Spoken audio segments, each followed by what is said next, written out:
ramai-ramai berkonspirasi untuk menjatuhkan Soeharto.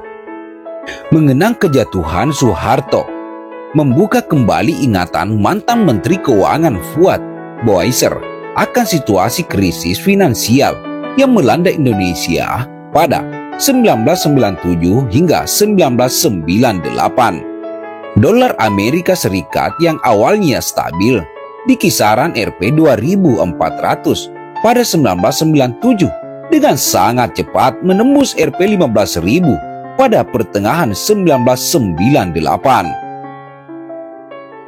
Masyarakat termasuk pemerintah yang selama 30 tahun nyaman-nyaman saja tiba-tiba dibuat kaget oleh rupiah yang anjlok luar biasa, ujar kepada CNN Indonesia. Kepanikan mulai terjadi, harga-harga barang yang sebelumnya stabil mulai bergerak naik akibatnya inflasi yang terjadi atas barang impor. Di sisi lain, utang pemerintah yang kala itu aman terkendali tiba-tiba membengkak akibat harus menanggung beban utang swasta yang sangat besar. Ada double mismatch, swasta utang terlalu banyak. Kemudian untuk proyek-proyek jangka panjang, mereka salahnya menarik utang bertenor jangka pendek, ujar Fuad. Upaya Bank Indonesia BI mengendalikan inflasi dan rupiah justru dinilai Fuad memperparah kondisi karena salah strategi. Di satu sesi, BI melakukan intervensi dengan mengelontarkan dolar ke pasar, namun pada saat yang bersamaan mencoba menyehatkan perbankan dengan membasok rupiah dalam jumlah besar melalui skema bantuan likuiditas Bank Indonesia BLBI. Seingat Fuad, total dana BLBI yang dipasok ke perbankan saat itu mencapai 101 triliun. Angka tersebut jauh lebih besar dibandingkan dengan miliaran dolar yang dikeluarkan dari cadangan devisa bank sentral. Alhasil, dolar yang diguyur ke pasar dengan maksud meredam depresi tak berefektif karena diserap oleh orang-orang perbankan menggunakan rupiah yang dipasok BI. Itu ibarat BI mengguyur bensin terus disulut api, kata Fuad. Nah, itulah konspirasi terjadi bagi orang-orang yang tidak menyukai Soeharto. Dari sinilah berawal konspirasi menjatuhkan Soeharto. Di tengah kemelut keuangan yang melanda Indonesia pada 1997, International Monetary Fund IMF datang menawarkan bantuan dan solusi tanpa diundang. Berdasarkan pengakuan Fuad Boiser, Presiden Soeharto ragu dan bahkan menolak tawaran IMF tersebut. Setelah dibantu dan meyakinkan oleh Bank Dunia tidak berhasil, IMF meminta dukungan dari pemimpin negara-negara maju untuk merayu Soeharto. Pada tanggal 7 Januari 1998, Presiden Amerika Serikat Bill Clinton diusul Kanselir Jerman Helmut Kohl secara bergantian menghubungi Soeharto. Keduanya meminta Soeharto menerima bantuan dan serah yang ditawarkan IMF.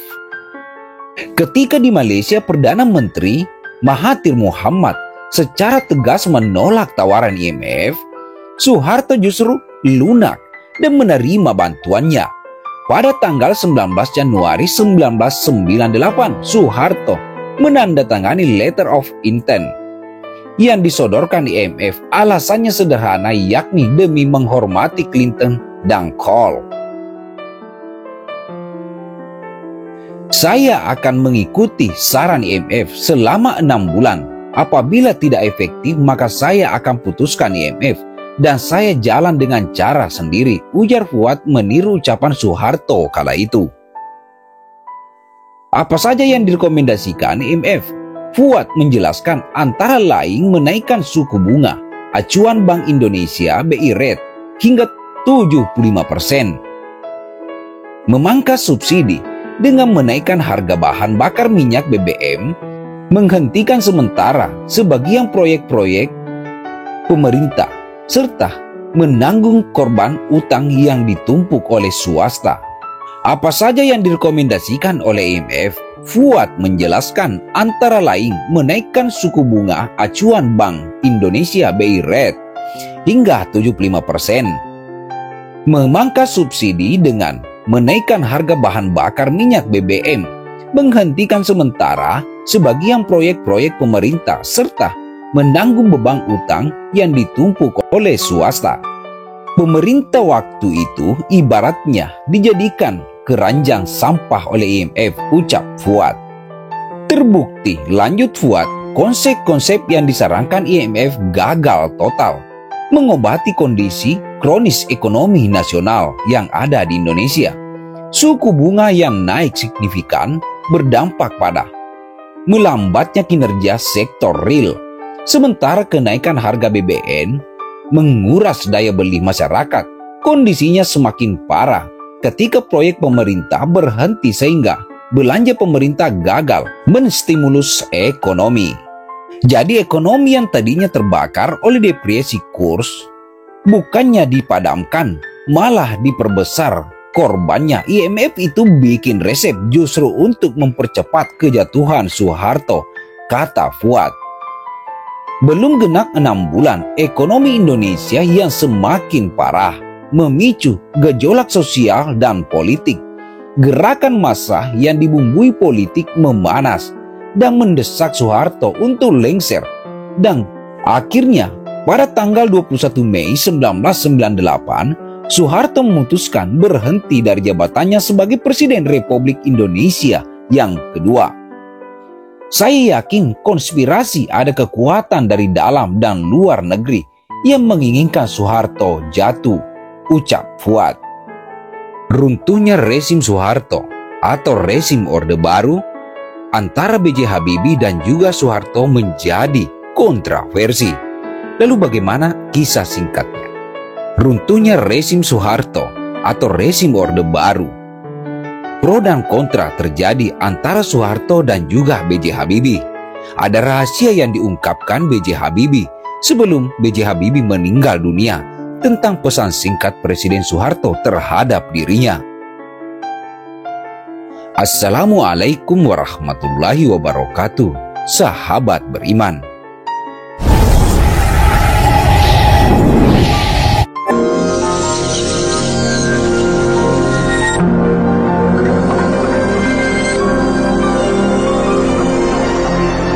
B.J. Habibie telah berpulang ke rahmatullah, ke pangkuan yang maha kuasa, pada hari Rabu tanggal 11 bulan 9 di RSPAD Gatot Subroto, Jakarta.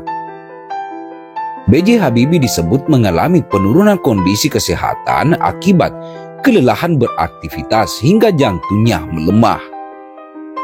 Seumur hidup, tak sedikit cerita kontroversi soal hubungannya dengan Presiden Soeharto. Menggantikan Soeharto yang lengser kala itu, B.J. Habibie dikabarkan terlibat perang dingin dengan sang jenderal. Namun di balik kabar perang dingin itu, B.J. Habibie justru mengungkapkan pesan terakhir dari Soeharto yang membuatnya menangis kehabisan kata-kata. Dikutip dari Warta Kota dalam sebuah wawancara di layar kaca yang videonya viral, terungkap alasan sebenarnya Presiden Soeharto menolak pertemuannya dengan B.J. Habibie. Menurut B.J. Habibie, saya penghabisan bicara dengan Pak Harto dilakukannya pada bulan Juni saat ulang tahunnya. Saya menjadi presiden tanggal 20 Mei 1998, Pak Harto ulang tahun pada tanggal 9 Juni, katanya. Saya meminta Menhan Pangap, Pak Wiranto, untuk menghubungkan saya dengan Pak Harto pada tanggal 9 Juni.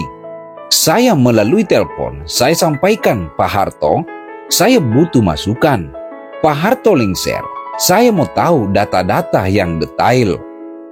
Kalau ada gubernur digantikan oleh orang lain, ada timbang terima, walaupun upacara tidak dibacakan, tapi ada bahan-bahannya.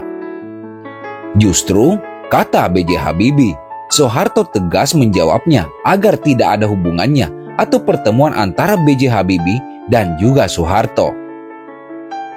B.J. Habibie bertanya mengapa demikian. Pak Harto menjawab, itu merugikan kita. Bukan merugikan Pak Harto dan Habibie, kita ini bangsa Indonesia karena saya kenal Pak Harto, katanya. Ruginya kita karena diadu domba, ujar Habibie. B.J. Habibie kemudian mengungkapkan pesan terakhir Soeharto kepada dirinya. Gini, kamu selesaikan masalah-masalah kamu hadapi. Saya jadi emosional waktu itu. Saya mengatakan, Pak Harto, yang benar saja dong. Saya juga manusia, punya perasaan. Mengapa saya tidak bisa bertemu dengan Pak Harto? Kata Habibie.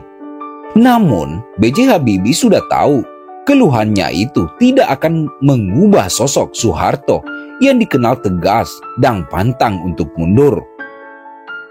Kemudian dia bilang, Habibie, saya tahu kamu anak yang soleh. Kamu sholat 5 kali sehari, saya juga. Tapi kamu harus tahu satu, tiap kali saya sholat Habibie, saya doakan kamu supaya kamu selamat dan sukses, kata Soeharto. B.J. Habibie kehabisan kata-kata saat mendapatkan pernyataan tersebut. Laksanakan tugasmu, kata Soeharto pada B.J. Habibie. Terakhir kali mereka berhubungan dengan tidak pernah bertemu lagi sejak itu. B.J. Habibie pun tidak sanggup menerima kenyataan itu dan menangis karena pengorbanan Soeharto yang demikian besar terhadap Republik Indonesia.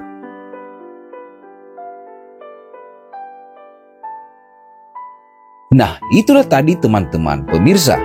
Mudah-mudahan apa yang kami informasikan ada manfaatnya sebagai bahan pengetahuan bersama. Antara Presiden Soeharto dan juga Presiden Habibie, keduanya telah meninggalkan kita semua. Mudah-mudahan keduanya mendapatkan tempat di sisi Allah Subhanahu wa Ta'ala. Saya dari Faktual News 77 pamit undur diri. Bila ada komentar, berikan komentarnya. Terima kasih. Wabillahi taufiq wal hidayah. Wassalamualaikum warahmatullahi wabarakatuh. Terima kasih sudah nonton. Jangan lupa like, subscribe, dan share ya.